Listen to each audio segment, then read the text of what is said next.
باندازِ نبوت دین کی تبلیغ فرمائی، بالفاظ دیگر پیغمبر ہندوستاں خواجہ، محسن انسانیت، امن و شانتی کے علمبردار، قومی ایکتا کے بانی، غریبوں اور لاچاروں کے مسیحا، خدائے واحد کی عبادت اور رسول اکرم صلی اللہ علیہ وسلم کے اطاعت گزار بندے، خواجہ خواجگاں حضرت معین الدین حسن چشتی رحمت اللہ علیہ کا آستانہ مبارک ہے، جو گزشتہ تقریباً 900 سالوں سے لاکھوں عقیدت مندوں کی روحانی پیاس، شکستہ دلوں کا مدعا، آرزوؤں، خواہشوں اور تمناؤں کو خالق کائنات تک پہنچانے کا وسیلہ ہو کر ایک روشن مینار کی مانند اپنی نورانی شعاؤں سے تابانی بخش رہا ہے، کز نظر آتا ہے، اور زبان پر یہ شعر بے ساختہ آ جاتا ہے: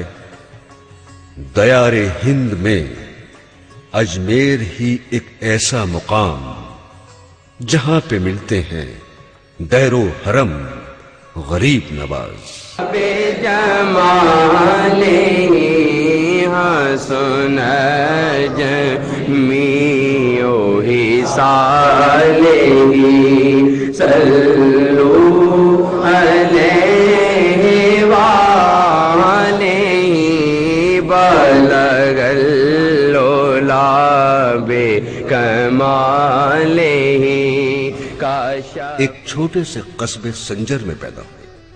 آپ کے والد حضرت خواجہ غیاث الدین آل رسول صلی اللہ علیہ وسلم تھے۔ آپ کا سلسلہ نسب حضرت علی کرم اللہ وجہہ سے ملتا ہے، اور آپ کی والدہ ماجدہ حضرت ماہ نور ام الورا بھی آل نبی و آل رسول صلی اللہ علیہ وسلم تھی۔ آپ آل نسب ماں اور باپ سے حسنی حسینی سید ہیں۔ جب آپ کی عمر 14 سال کی ہوئی تو والد کا سایہ سر سے اٹھ گیا، اور چند دنوں بعد والدہ بھی داغ مفارقت دے گئی۔ آپ کے لیے یہ دونوں صدمے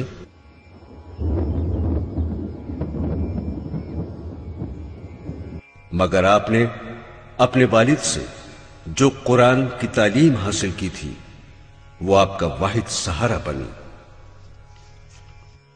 والد کی طرف سے آپ کو ایک پنچکی اور ایک انگوروں کا باغ ورثے میں ملا۔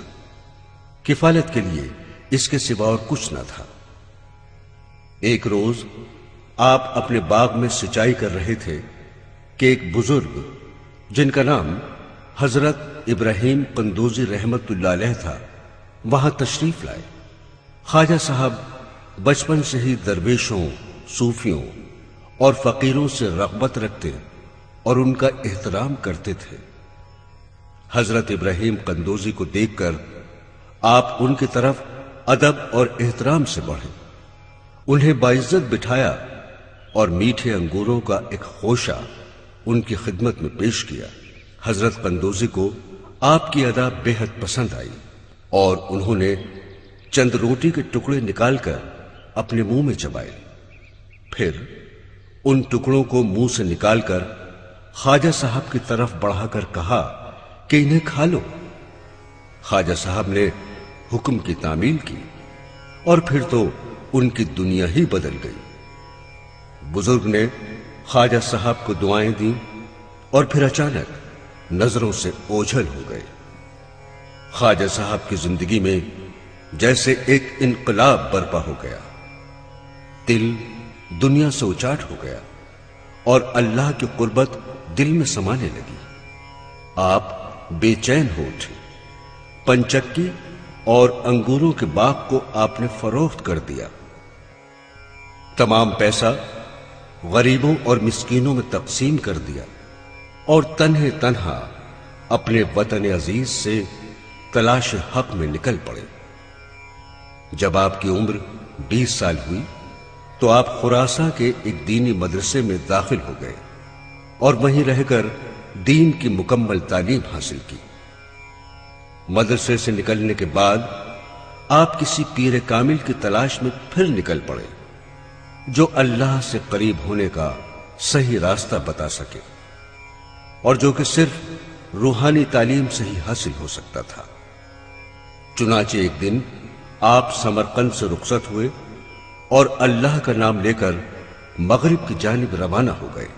مغرب کی زمین بڑے بڑے عارفان حق کے مزارات سے بھری پڑی تھی اور بڑے بڑے بزرگ اس سرزمین پر موجود تھے جہاں قدم قدم پر فیض کا دریا جاری تھا، مگر اس تمام سفر میں کوئی بزرگ کامل آپ کو نہ ملا اور آپ برابر چلتے رہے جیسے کوئی باطنی کشش اپنی طرف کھینچے لیے جا رہی ہو۔ ابھی نشاپور سے کچھ ہی دور بڑھے تھے کہ قصبہ ہاربن کی طرف رخ ہوا۔ یہاں حضرت خواجہ عثمان ہارونی رحمت اللہ علیہ کی خانقاہ تھی۔ یہ وہ روحانی سمندر تھا جہاں لوگ اپنی اپنی روحانی پیاس بجھا رہے تھے۔ جب آپ خانقاہ میں داخل ہوئے تو آپ نے فوراً سمجھ لیا کہ یہی وہ منزل ہے جس کی انہیں ایک مدت سے تلاش تھی۔ جب پیر و مرشد کی نگاہ خواجہ صاحب پر پڑی تو انہوں نے بھی سمجھ لیا کہ یہی وہ شہباز ہے جو میری امیدوں کو پورا کرنے والا ہے۔ دونوں نے ایک دوسرے کو دیکھا، طالب کو مطلوب مل گیا اور آپ حضرت عثمان ہارونی رحمت اللہ علیہ کے مرید ہو گئے۔ حضرت خواجہ عثمان ہارونی نے بھی نہایت لطف و کرم سے اپنی آغوش شفقت میں لے لیا، کمال محبت اور شوق سے آپ کی حاضری اور خلوص کو قبول فرمایا، آپ کی مریدی اور بیعت کو قابل فخر سمجھا۔ اس کے بعد خواجہ صاحب کا ہاتھ پکڑ کر روبہ قبلہ ہو کر فرمایا، اے معین الدین، میں نے تجھ کو خدا تجا دیا اور قبول بارگاہ خدا بندی کر دیا۔ آپ 20 سال تک اپنے پیر و مرشد کی خدمت میں حاضر رہے، روحانی تعلیم حاصل کی اور دل و جان سے پیر کے ہر حکم کی تعمیل کی۔ آپ کی اس جاں توڑ خدمت کے عوض حضرت ہارونی رحمت اللہ علیہ نے بھی وہ نعمتیں اور دولتیں آپ کو عطا کی جو حد و حساب سے باہر ہے۔ اسی درمیان آپ نے اپنے پیر کے ساتھ فریضہ حج ادا کیا۔ حضرت عثمان ہارونی رحمت اللہ علیہ نے خانہ کعبہ میں کھڑے ہو کر فرمایا، اے اللہ، تو میرے معین کو قبول فرما۔ ندائی، ہم نے تمہارے معین کو قبول کیا۔ پھر مدینہ منورہ میں زیارت رسول صلی اللہ علیہ وسلم کو تشریف لے گئے۔ یہاں بھی حضرت عثمان ہارونی رحمت اللہ علیہ نے روضہ نبی کریم صلی اللہ علیہ وسلم پر یہ التجا کی، اے حبیب خدا، میرے معین کو قبول فرمائیے۔ روضہ مبارک سے جواب آیا، اے عثمان، تمہاری دعا بارگاہ خدا بندی میں قبول ہو چکی ہے اور ہم نے بھی معین الدین کو دریاؤں اور زمین کا شیخ القطب بنایا۔ اپنے مرید کا یہ اعجاز جان کر حضرت عثمان ہارونی رحمت اللہ علیہ فرط مسرت سے جھوم اٹھے۔ معرفت اور حقیقت کی تمام منزلیں طے کرانے کے بعد پیر کامل نے وہ تمام تبرکات جو انہوں نے بزرگان چشت سے حاصل کی تھیں اپنے ہونہار مرید حضرت خواجہ غریب نواز رحمت اللہ علیہ کو عطا کر کے نصیحت فرمائی، اے معین الدین، خلق خدا سے طمع نہ کرنا، ہرگز آبادی میں نہ ٹھہرنا اور کسی سے کچھ طلب نہ کرنا۔ اس کے بعد ان کے سر اور آنکھوں کو بوسہ دیا اور فرمایا، میں نے تجھے خدا کے سپرد کیا، معین الدین حق کا محبوب ہے اور مجھے اس کی مریدی پر ناز ہے۔ حضرت غریب نواز رحمت اللہ علیہ اپنے پیر سے رخصت حاصل کر کے بغداد روانہ ہو گئے۔ وہاں سے فاقان اور استراباد ہوتے ہوئے اصفہان پہنچے۔ اسی زمانے میں حضرت خواجہ قطب الدین بختیار کاکی رحمت اللہ علیہ مرشد کامل کی تلاش میں سفر کرتے ہوئے ادھر آ نکلے اور وہیں قیام کیا۔ ایک دن آپ کی نظر حضرت غریب نواز رحمت اللہ علیہ پر پڑی اور موقع پا کر خدمت میں حاضر ہوئے۔ آپ نے مدعا عرض کیا اور آپ کے دست حق پرست پر بیعت کر کے حلقہ ارادت میں شامل ہوئے اور پھر بغداد تشریف لے گئے۔ جب آپ کی عمر 50 سال کی تھی، آپ نے حج کا ارادہ کیا اور اکیلے روانہ ہو گئے۔ فریضہ حج ادا کرنے کے بعد مدینہ منورہ دربار رسالت مآب صلی اللہ علیہ وسلم میں حاضر ہوئے اور کچھ دن وہاں قیام کیا۔ ایک رات آپ محو خواب تھے کہ آپ کو بشارت ہوئی کہ آپ مسجد نبوی میں حاضر ہیں، اور نماز سے فارغ ہونے کے بعد جب مسجد نبوی کے تمام نمازی روضہ اقدس کے قریب صلاۃ و سلام پڑھ کر ادب و احترام سے رخصت ہو رہے تھے کہ یکایک یہ ندا گونجی، معین الدین کو بلاؤ۔ خادم روضہ نے محراب مسجد میں کھڑے ہو کر آواز دی، معین الدین حاضر ہو۔ اس مجمع میں جتنے معین الدین تھے سب حاضر ہونے لگے۔ خادم روضہ کو حیرت ہوئی کہ کس معین الدین کو سرکار نے طلب کیا ہے۔ پھر ندائی، معین الدین چشتی کو حاضر کرو۔ خواجہ معین الدین چشتی رحمت اللہ علیہ لبیک لبیک کہتے ہوئے خادم روضہ کے قریب پہنچے اور خادم نے آپ کو روضہ اقدس تک پہنچا دیا۔ روضہ اقدس کا دروازہ خود بخود کھل گیا اور ارشاد نبوی صلی اللہ علیہ وسلم ہوا، اے قطب المشائخ اندر آ جاؤ۔ حضور غریب نواز عالم وجد میں روضہ اقدس کے اندر داخل ہوئے اور تجلیات نبوی صلی اللہ علیہ وسلم سے بے خود و سرشار ہو گئے۔ آپ کو حکم ہوا، اے معین الدین، تو ہمارے دین کا معین ہے، ہم نے تجھے ہند کی ولایت عطا کی، ہندوستان جا اور اجمیر میں قیام کر، وہیں سے تبلیغ اسلام کرنا۔ حضرت غریب نواز رحمت اللہ علیہ جب نیند سے جاگے تو ایک عجیب سی کیفیت طاری تھی۔ اس کیف و سرور نے جب آپ کے دل کو سکون بخشا تو فرمان رسالت یاد آیا۔ آپ حیران تھے، یہ ہندوستان کہاں ہے اور اجمیر کدھر؟ انہی فکروں میں شام ہو گئی۔ بعد نماز عشاء آپ کی آنکھ لگ گئی تو دوبارہ آپ کو عالم خواب میں بشارت ہوئی۔ آپ کو ہندوستان کا نقشہ اور اجمیر کے تمام مناظر اور حالات نظر آنے لگے۔ اس دور میں ہندوستان کے سیاسی اور اخلاقی حالات بہت بگڑے ہوئے تھے۔ ذات پات اور چھوا چھوت کی لعنت نے عوام کی زندگی مشکل کر رکھی تھی، مگر یہ قانون قدرت ہے کہ جب جب زمین پر انسان کا دشمن ہوا اور انسانیت کو فنا کرنے کی کوشش ہوئی تو اس مالک کائنات نے اپنے بندوں کی بھلائی کے لیے رسولوں، پیغمبروں اور ولیوں کو اس روئے زمین پر انسانیت کا علمبردار بنا کر بھیجا۔